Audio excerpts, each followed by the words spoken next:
Thailand still looks the same. The airports are busy, the streets are loud, the lights are still on.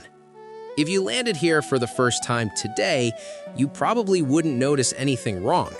But if you've lived here for a while, or you've been coming back year after year, something feels different. Not in a way that's easy to explain. It's not one big thing, it's not a headline, it's not even something you can point to directly. It's more like a collection of small moments that don't add up the way they used to. Conversations feel shorter, processes take longer, answers feel less certain. You notice it at the airport first, not in what's said, but in what's asked. Questions that used to feel routine now feel evaluative. Not hostile, just heavier. How long are you staying? What do you do? Where are you based? Those questions were always there, but now they feel like they matter more. You notice it in day-to-day life too. People you used to see all the time are suddenly gone. Not announced, not posted about, just missing. Cafes that used to recognize you don't anymore. Gyms that should be busy during high season feel oddly quiet. Neighborhoods that once felt settled feel transient again. Nothing collapsed, nothing exploded. It just feels thinner. And that's the strange part. Thailand didn't suddenly become bad. It didn't turn hostile overnight. If anything, it still looks incredibly alive from the outside. But for people who've lived here long enough to know the rhythm, the tempo has changed. Things that used to feel flexible now feel precise. Things that used to feel forgiving now feel conditional. You start to notice how often people say things like, "I'm just waiting to see. I'll decide after my next extension. I'm not sure how long I'll stay this time." Those weren't common phrases before.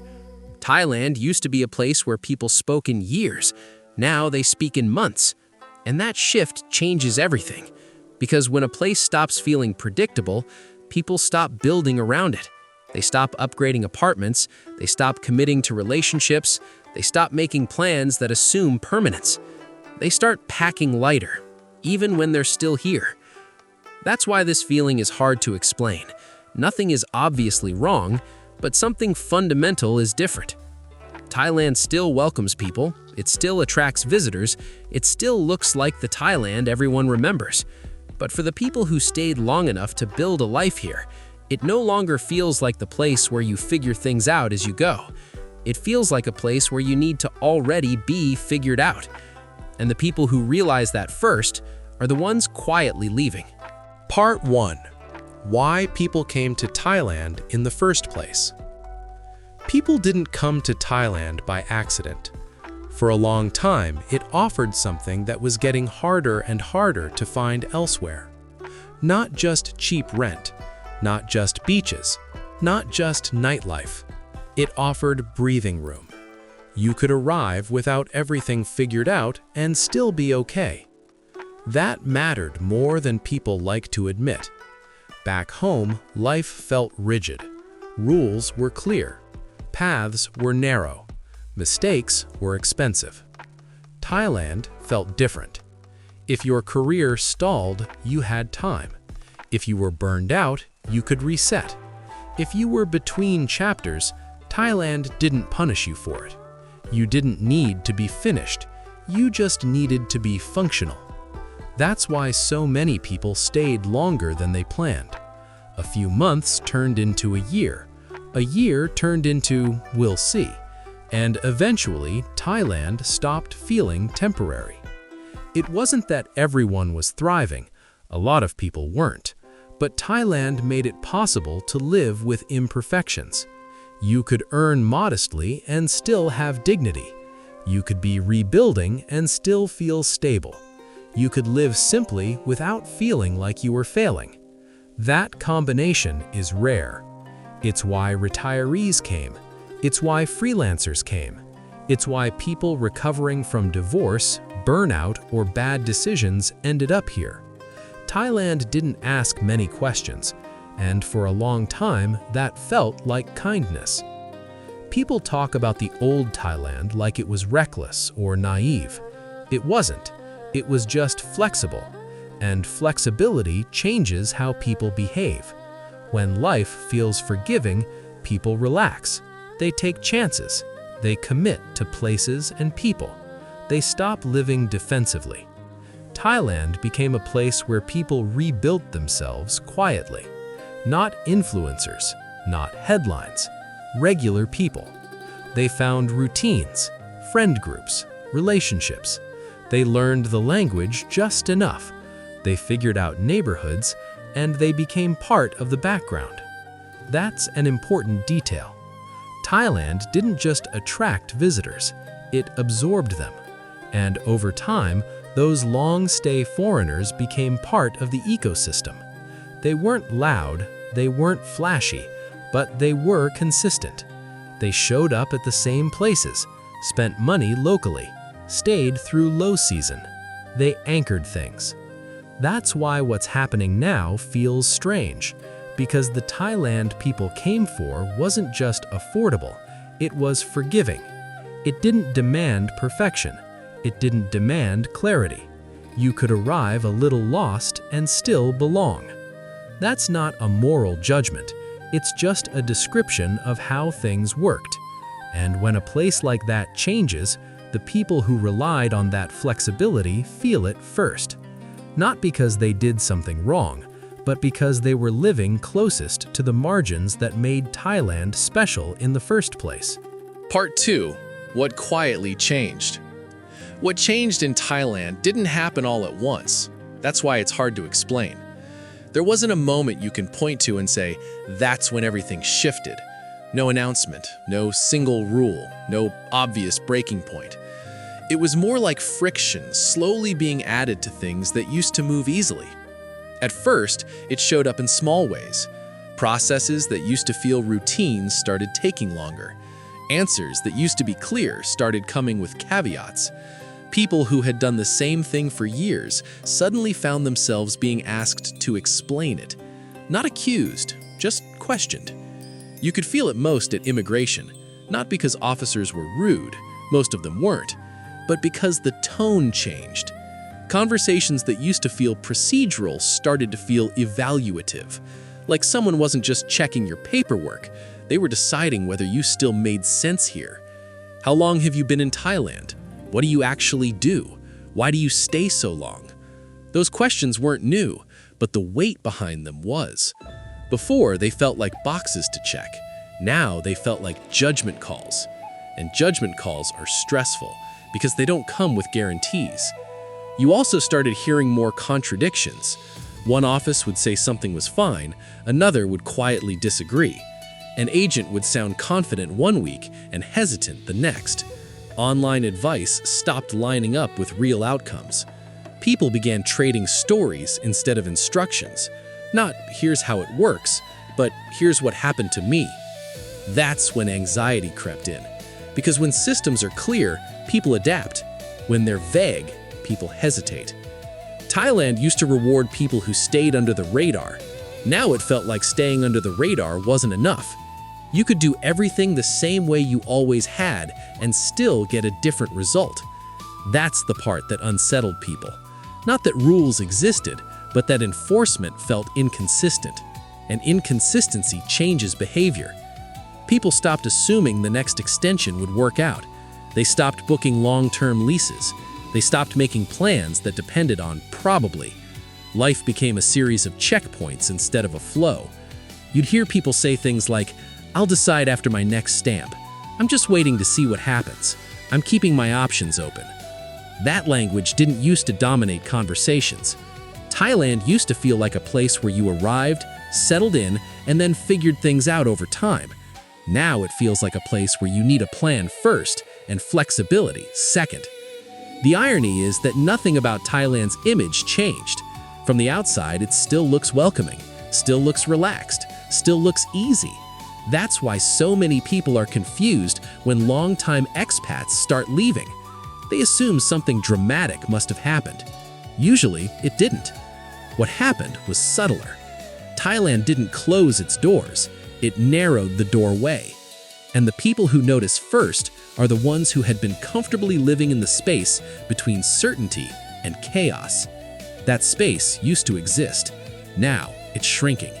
And when a place becomes less forgiving without saying it out loud, people don't wait for confirmation. They start preparing exits quietly, just in case. Because once trust and predictability is gone, even a great place can start to feel temporary. And that's when everything else begins to change. Part 3. The people who are disappearing.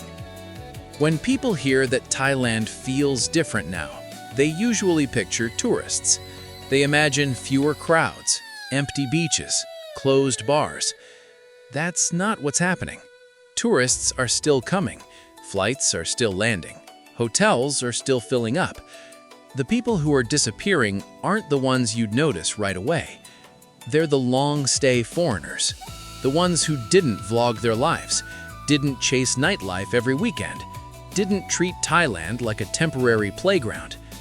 They built routines, morning coffee at the same place, gyms where the staff knew their names, apartments they renewed year after year. They weren't loud, but they were consistent. Those are the people quietly leaving. Retirees who planned to spend the rest of their lives here. Freelancers earning just enough to live comfortably. Small online business owners who didn't get rich, but didn't need to. People in between. Not wealthy enough to ignore friction, not desperate enough to tolerate constant stress. Thailand used to work perfectly for people in that middle space. Now, that space is shrinking. You notice it when familiar faces stop showing up. Not all at once, gradually. Someone you used to see every week suddenly went back home for a bit. Another friend decided to try Vietnam. Someone else just vanished from the routine. No goodbye posts, no announcements, just absence. What's interesting is how rarely these people complain. They don't make dramatic videos. They don't write long rants. Most of them blame themselves. They say things like, "Maybe Thailand just isn't for me anymore. Things change. It was good while it lasted." That self-blame is important because it hides the pattern. Each exit looks isolated, but taken together, they tell a story. Thailand isn't losing people at the extremes. The ultra-rich are still fine. Short-term tourists are still welcome. What's thinning out is the layer in between, the people who made Thailand feel lived in instead of visited. They were the ones who stayed through low season, who supported local businesses year-round, who formed quiet communities that didn't rely on hype. When those people leave, places don't collapse. They just feel emptier. Not visibly empty, socially empty. Gyms feel quieter even when they're open. Cafes lose their regulars. Neighborhoods feel less familiar. Nothing breaks, it just feels less anchored. That's why so many locals say things like, "Business is okay, but different." Different customers, different energy, less consistency. Thailand didn't lose its appeal, it lost its glue. And glue is hard to notice until it's gone. This isn't about blaming Thailand. It's about recognizing who a system works for. Right now, Thailand works best for people who arrive with everything already in place. Clear income, clear paperwork, clear timelines. For people who are still building, still recovering, still figuring things out, the margin that once made Thailand forgiving is getting thinner. And when that happens, the exits don't look dramatic. They look like choices. People tell themselves they're just moving on, trying something new, downsizing. But underneath that language is a shared realization. Staying now requires more certainty than it used to, and not everyone has that. So they leave quietly, one by one. And from the outside, it still looks like nothing is wrong, until you've been here long enough to recognize who's missing. Part 4. Tourism didn't collapse, it shifted. From the outside, it doesn't look like Thailand has a tourism problem. Airports are busy, hotels still advertise high occupancy, popular areas still feel crowded. If you measure tourism by head count alone, everything looks fine. But headcount doesn't tell the full story. What's changed isn't how many people are coming. It's who is coming and how they're coming.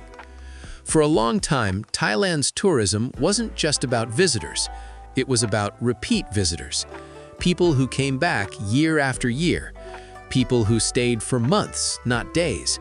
People who rented apartments, joined gyms, learned routines. They weren't tourists in the traditional sense, but they weren't locals either. They filled the space in between. That group is shrinking, not because Thailand doesn't want tourists anymore, but because the system now favors different kinds of visitors. Shorter stays, tighter schedules, group travel, package trips. People who arrive, spend, and leave. That kind of tourism isn't bad, it's just different. Short-term visitors behave differently than long-stay ones. They spend in bursts instead of consistently. They rely on hotels instead of neighborhoods. They don't build routines. So while businesses may still see customers, they see fewer regulars. A cafe might be busy today and empty tomorrow.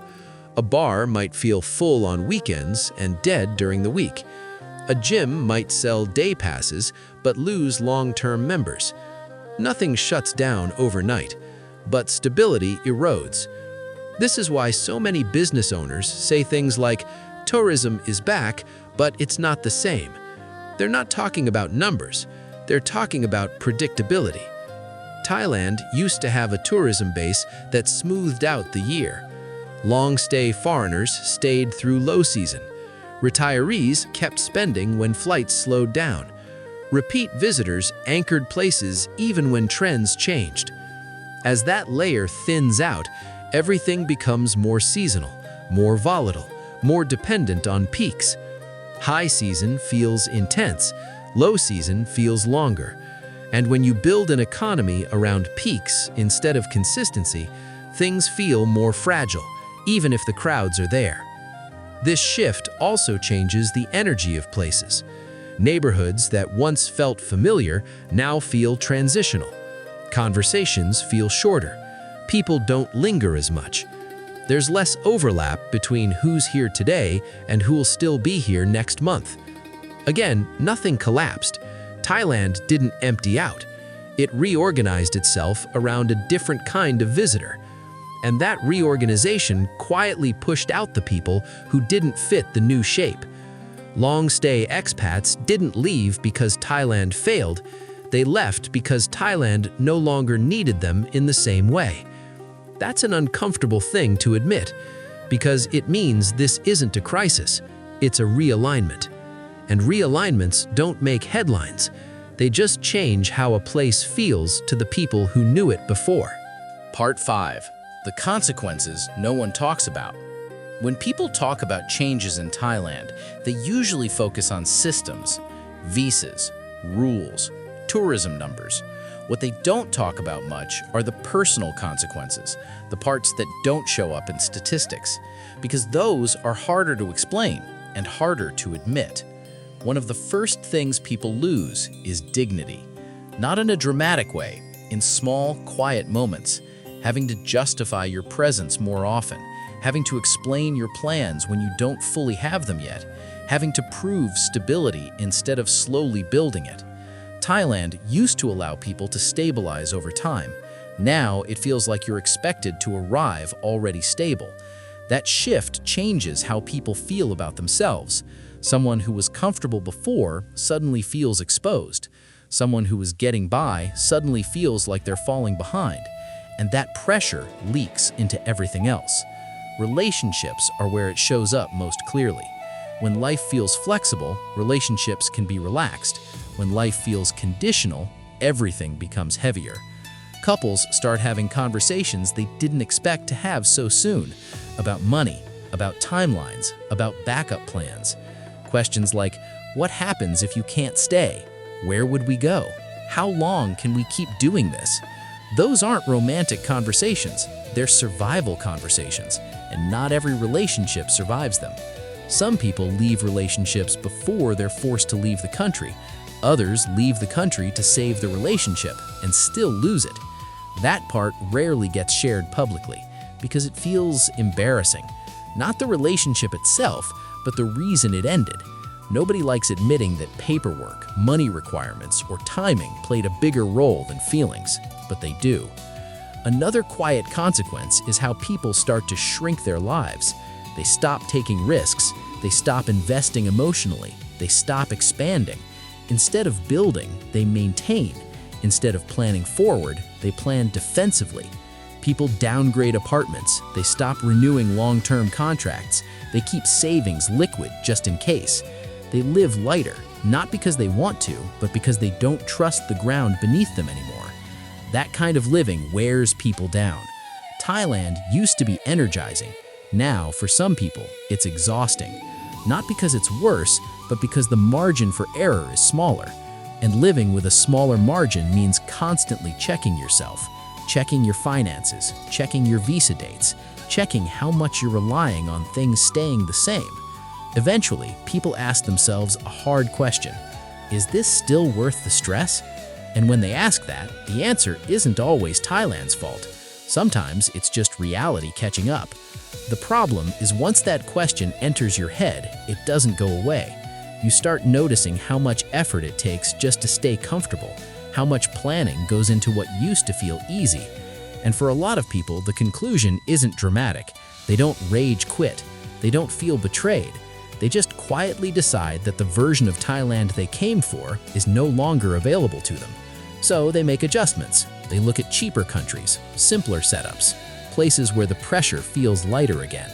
Not because those places are better, but because they offer room to breathe. That's the part people don't talk about. Not collapse, not crisis, just the slow accumulation of pressure until staying feels heavier than leaving. Part 6. Why people leave before they're forced to. What's happening in Thailand isn't a mass exodus. Most people don't get denied at the airport. Most people don't get told to leave outright. That's why it's easy to miss. The real shift happens before that. People leave before they're forced to. They leave when things still technically work, but don't feel stable anymore. They leave when every plan feels conditional, when every extension feels like a test, when every next step depends on something outside their control. That's the difference. Thailand used to be a place where people figured things out as they went. Now, it feels like a place where you need answers first. And once that realization sinks in, people start acting differently. They stop thinking in years. They start thinking in exits. Not dramatic ones, quiet ones. They wait for a good moment. They finish out leases. They save a little more money. Then, one day, they leave, without ever being told they had to. From the outside, it looks voluntary, like a choice. And technically, it is. But it's a choice made under pressure. The pressure of uncertainty. The pressure of tighter margins. The pressure of knowing that one bad month, one bad stamp, or one bad conversation could change everything. Thailand didn't suddenly become unlivable. It became less forgiving. And forgiveness matters more than people realize. Forgiveness is what allows people to rebuild, to recover, to make mistakes without being erased. When that forgiveness disappears, even a great place can start to feel risky. That's why the people leaving aren't usually angry. They're tired. Tired of explaining themselves. Tired of planning around uncertainty. Tired of living in a place that no longer feels like it has room for them. They don't leave in protest. They leave in acceptance. Acceptance that the version of Thailand they built their lives around is no longer the version that exists. And that doesn't mean Thailand is wrong. It just means it changed. Every place does. The uncomfortable part is admitting that sometimes a place doesn't change against you, it changes past you. And when that happens, staying becomes an act of resistance instead of freedom. That's when people go. Not loudly, not dramatically, quietly. They pack lighter. They say they're just trying something new. They tell friends they'll be back someday. Most of them won't be. Not because they failed, not because they did anything wrong, but because they understood something before it became obvious. that the cost of staying had changed. And when the cost changes, people adjust. That's what this channel is about. Not selling a dream, not tearing one down. Just telling the parts people don't usually admit out loud. The moments where reality creeps in, where plans shift, where a place that once felt perfect quietly stops fitting. This is Expat Confessions, a channel for people who've lived abroad, are thinking about it, or are starting to realize that sometimes the hardest part is knowing when it's time to leave. If these stories sound familiar, or if you've lived through something similar yourself, consider subscribing to Expat Confessions. There are a lot more stories like this, and most of them don't make it into vlogs. They just happen quietly, one exit at a time.